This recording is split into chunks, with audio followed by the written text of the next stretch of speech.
Happy Monday, you handsome devils. Welcome back to Grand Prix World. Things have been heating up over here. First and foremost, the channel rebrand is almost ready. I've got some sexy new graphics and a proper professional outro tile and everything. It's going to get very serious. What else has got serious is the battle for the driver's title this year. We're entering rounds 11 and 12 of the 2006 season with both our drivers sitting on 4 wins apiece, 3 points separated. Pedroden is currently sitting top of the Drivers' Championship ahead of teammate Alexander Wutz. 3 points is a nothing gap at this stage.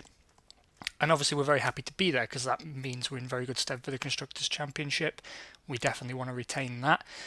Financially, we made a profit last Grand Prix of around $34,000, which obviously isn't really a huge amount. It's not very encouraging, but it is a profit nevertheless. I don't think we'll be scaling up our operations going into the next season. We may replace some staff who leave in the off-season, but other than that, I don't expect any major expenditure.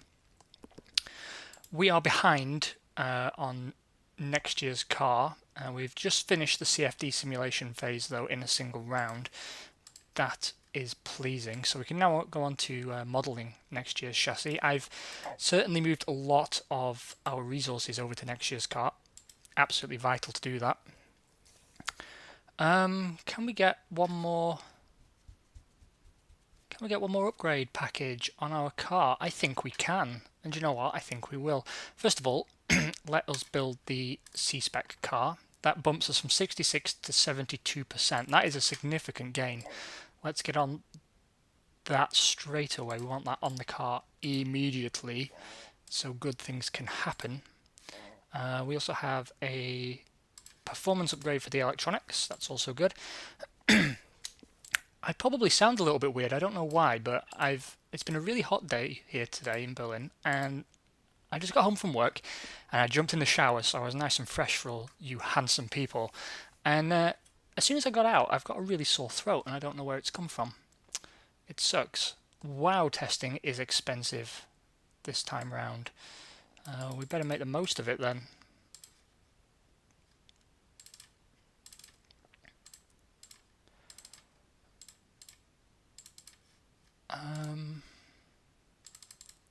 Because we've still got next year's cars to build. Ooh.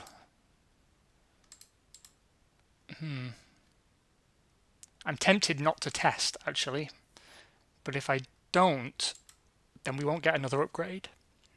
And that could very easily mean that we miss out towards the end of the season. I mean, the gap is tight at the front. McLaren are right on us.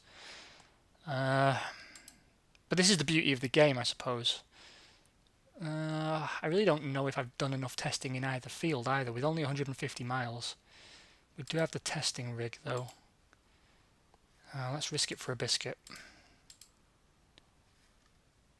Okay. Still not especially happy because we have spent a lot of money to achieve that. But it does mean we can get a D-Spec car out this year, which should aid us in our attempts to continue dominating and conquering.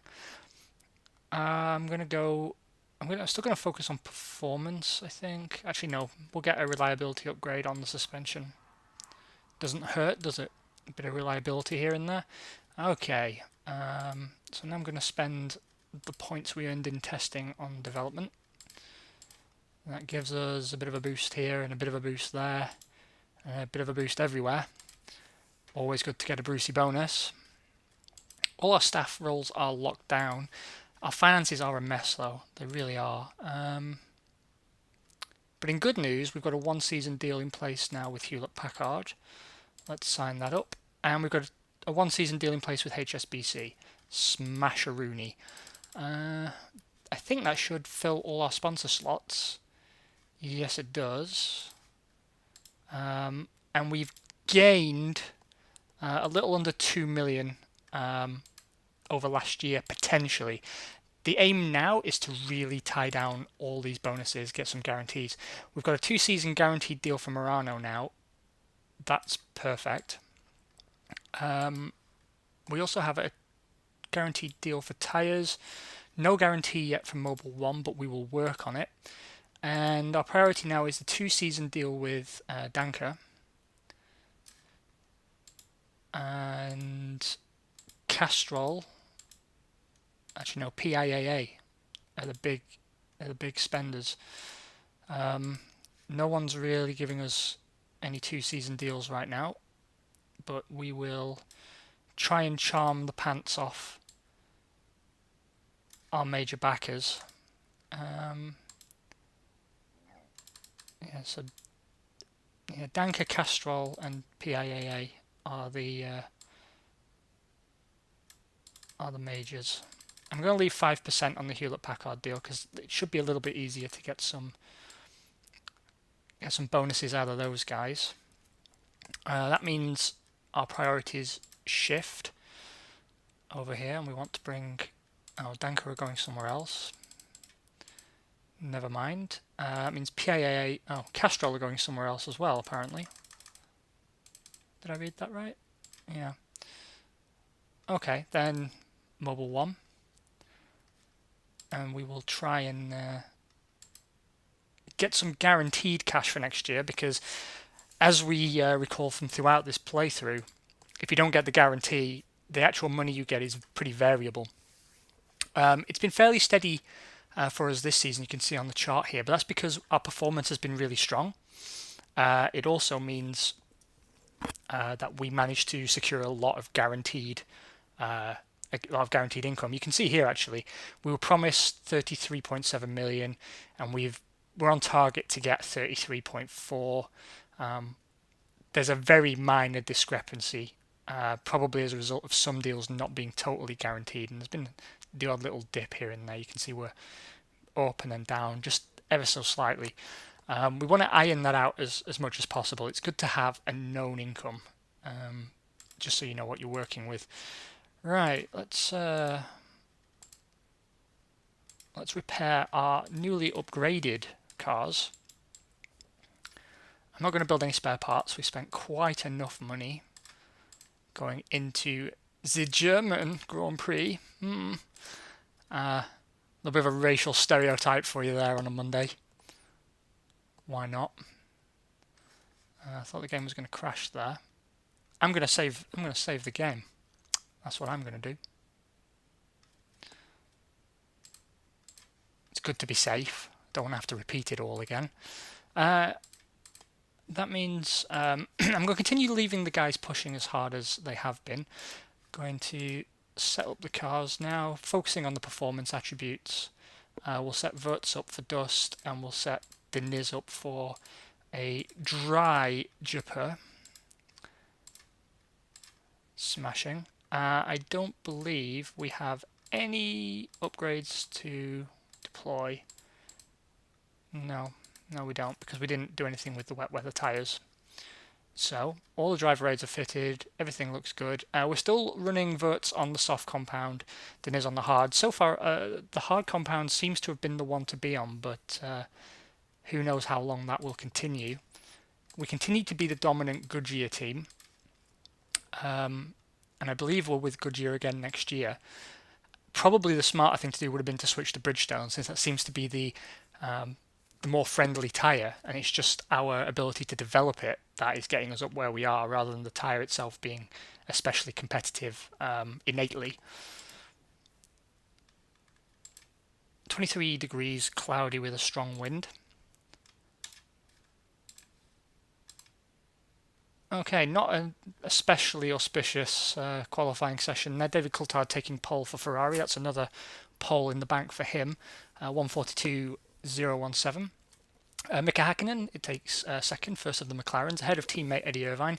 Giancarlo Fisichella takes fourth for Ferrari. So both Ferraris and both McLarens have out-qualified us by considerable margin. We're looking 2/10 till pole in the case of Verts, and he's almost a full tenth off the back of Fisichella in fourth. So our quali pace really is off.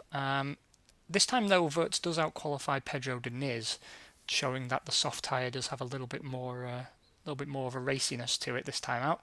And some of the other Goodyear teams have actually caught us up. in terms of qualifying pace at least. The All Japanese set up at Benetton, Takagi and Nakano, both in the top 10 for, I believe, the first time this season, so congratulations to them. Montoya and Moriera seem to have slipped back, though. 22 degrees, very dry, and a strong wind for race day.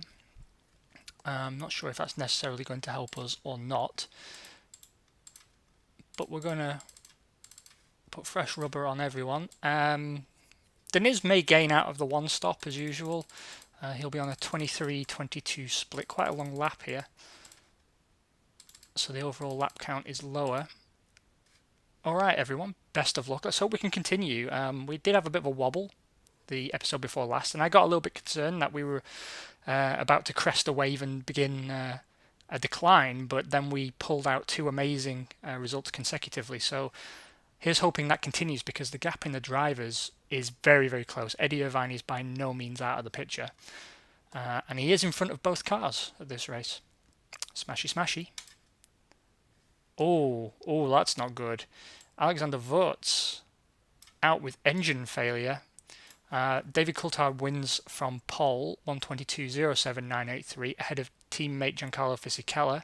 So it's a Ferrari 1-2. Mika Hakkinen leading home Eddie Irvine in a McLaren 3-4. Celso Moriera has a blistering drive, 13th to 5th during the race. And Pedro Diniz is in 6th, one lap down, which means the hard tyre really wasn't playing ball today. That is unfortunate. He does continue to lead the Drivers' Championship. The standings are relatively unchanged, actually, but only 1 point separates Wurz from Irvine now. And in the Constructors, the gap is again narrowed. McLaren and Ferrari both closing in on us now. We sit on top on 108 points to McLaren's 82. Okay, we're off to the Hungaroring for the next Grand Prix. We made a big profit there, about 700,000. That's exciting. That pleases me. We're ready to move through to the wind tunnel with the 2007 car. We will do that immediately, and we're on to the CFD simulation phase for the D-Spec car. Reliability upgrade in place for the suspension. I'm going to add one for the clutch, because that could be a factor in why we're having engine failure. So let's try and resolve that. In terms of testing, are we actually going to bother? I mean, we need to do setup testing. At least the price is a lot lower. Yeah,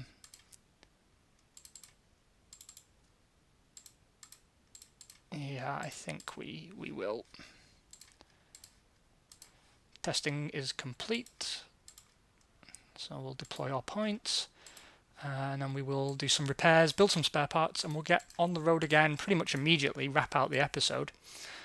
Just need to take a quick stroll down Sponsor Street and see if we need to switch anything around, see if anyone's been willing to confirm that they've opened their checkbook.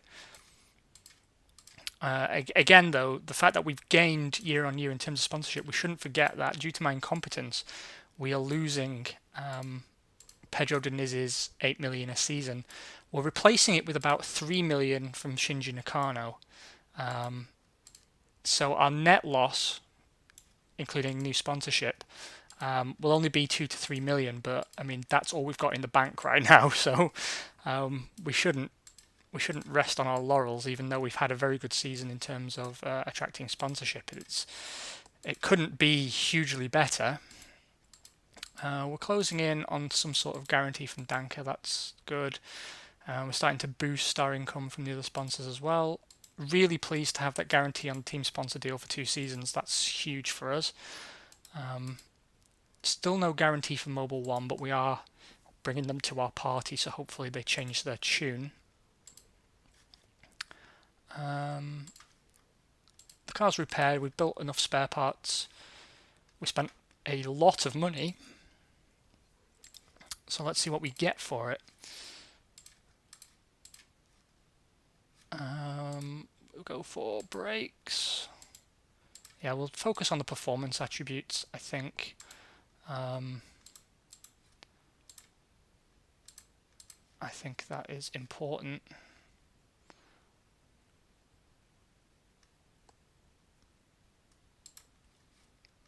We'll give Verts a slightly different setup, actually, I think. So far, the new specification arrows has not really covered itself in glory. Let's see if it doesn't let us down this time. 23 degrees, cloudy with a strong wind. Based on last time out, those conditions don't necessarily suit us very well. I'm not expecting fireworks in qualifying, and I was not disappointed. Again, both McLarens and both Ferraris out-qualify us handily, pretty convincingly, although this time Diniz is faster than Wurz by about 2/10. Pole goes to Eddie Irvine on a 1:17.529. Mika Hakkinen, his teammate, lines up second on a 1:17.717. If Irvine wins, that's really going to mess us up in the Drivers' Championship. David Coulthard lines up third for Ferrari, leading home teammate Giancarlo Fisichella. Ferrari seem to really be on the push in terms of development. Pedro Diniz leads an Arrows 5-6, Toru Takagi bringing up the rear in the Benetton. 23 degrees, cloudy, very strong wind for race day. Stable temperature is not working in our favour either, actually. But we do have a more reliable clutch. Let's see.